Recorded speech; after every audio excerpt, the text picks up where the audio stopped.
मित्रांनो, जय श्रीकृष्ण मित्रांनो, आज मतदान होतं आणि मतदानामध्ये किती टक्के मतदान झालं, कोणता जिल्हा अग्रेसर होता, कोणत्या जिल्ह्यामध्ये सर्वाधिक कमी मतदान झालं, हे आपण आपल्या व्हिडिओच्या माध्यमातून थोडक्यात जाणण्याचा प्रयत्न करणार आहोत। त्यामुळे शेवटपर्यंत बघा, स्किप करू नका। महत्त्वाची माहिती आपण नेहमीच तुम्हाला देत असतो। याच्यावरून आपल्याला अंदाज येईल की महाराष्ट्रामध्ये किती टक्के कोणता जिल्हा हा अग्रेसर होता मतदानामध्ये। सगळ्यात महत्त्वाचा जर विचार केला तर गडचिरोली जिल्ह्यामध्ये 69.63% एवढं मतदान झालेलं आहे आणि सर्वाधिक मतदान इथेच झालेलं आपल्याला दिसते। नंतर मुंबई शहरामध्ये 49.07% म्हणजे सर्वाधिक कमी मतदान या जिल्ह्यामध्ये झाले। त्याच्यानंतर जर विचार केला तर अहमदनगरमध्ये 61%, अकोल्यामध्ये 56% मतदान आहे, अमरावतीमध्ये 58%, औरंगाबादमध्ये 60% एवढं मतदान झालेलं आहे, बीडमध्ये 60% एवढं मतदान झालं, भंडारामध्ये 68%, बुलढाण्यामध्ये 65% एवढं मतदान झालं आहे, चंद्रपूरमध्ये 64% एवढं मतदान झालेलं असताना धुळ्यामध्ये मित्रांनो जवळपास 49.67% एवढं मतदान झालेलं आहे। गडचिरोलीमध्ये ज्याप्रमाणे सांगितले की 69% एवढं खूप काही मोठं मतदान इथे झालेलं आहे।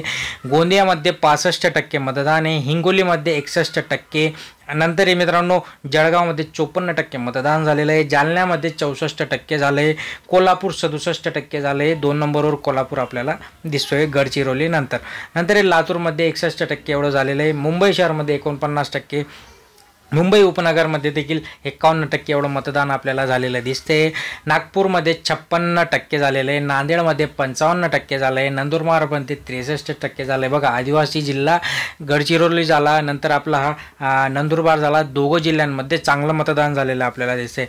नाशिकमध्ये 59% मतदान आहे, नंतर उस्मानाबादमध्ये 58%, पालघरमध्ये 59%, परभणीमध्ये 62%, रायगडमध्ये 61%, रत्नागिरीमध्ये जवळपास 60%, सांगलीमध्ये 63%, साताऱ्यामध्ये 64%, नंतर मित्रांनो सिंधुदुर्गमध्ये 62%, सोलापूरमध्ये 57%, नंतर ठाण्यामध्ये 49%, वर्ध्यामध्ये 63% आणि वाशिममध्ये 57%, तर यवतमाळमध्ये 61% एवढं मतदान झालेलं आपल्याला दिसते।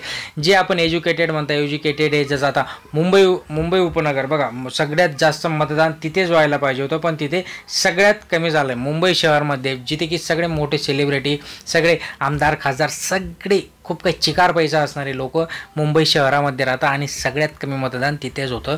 म्हणजे या लोकांना पॉलिटिक्सची काही घेणं नाही, यांचे पोट ऑलरेडी भरले आणि आपल्यासारखा बघा गडचिरोलीसारखा जिल्हा, नंदुरबारसारखा जिल्हा चांगलं मतदान झालं। ज्या लोकांना आता खरंच जाणीव आहे की आपण चांगला प्रतिनिधी जर निवडून दिला तर आपल्याला याचा भविष्यात फायदा होईल। असो, महत्त्वाची माहिती होती। लाईक करा, शेअर करा, सबस्क्राईब करा। धन्यवाद।